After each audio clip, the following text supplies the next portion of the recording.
আসসালামু আলাইকুম। সবাইকে স্বাগতম। এখন রিসার্চ মেথোডোলজির একটি চ্যাপ্টারে স্যাম্পলিং চ্যাপ্টারে সবাইকে স্বাগতম। আজকে আমরা দেখাবো পারপাসিভ পারপাসিভ স্যাম্পলিং স্যাম্পলিং মেথড। এটা একটি নন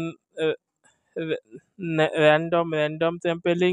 পারপাসিভ মেথড স্যাম্পলিং হচ্ছে আপনারা অনেক সমষ্টি থেকে নির্দিষ্ট কিছু মানে অনেকগুলো আপনাদের অপশনে অনেকগুলো ডেটা রয়েছে।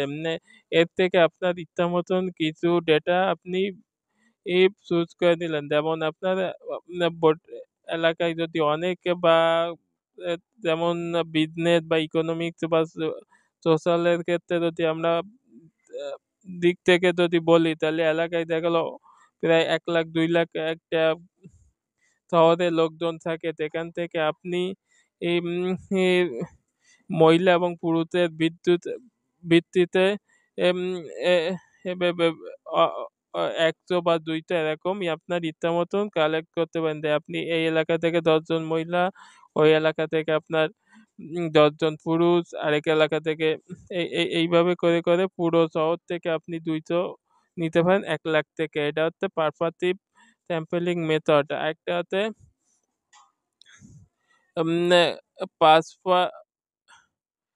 কোটা কোটা কোটা স্যাম্পলিং এটাও একটি গুরুত্বপূর্ণ বিষয়।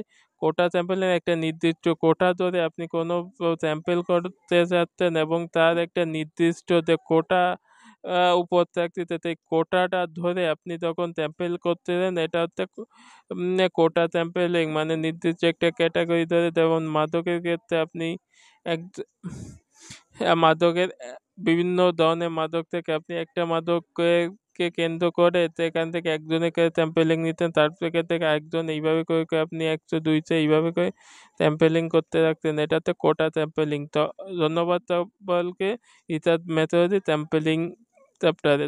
ধন্যবাদ।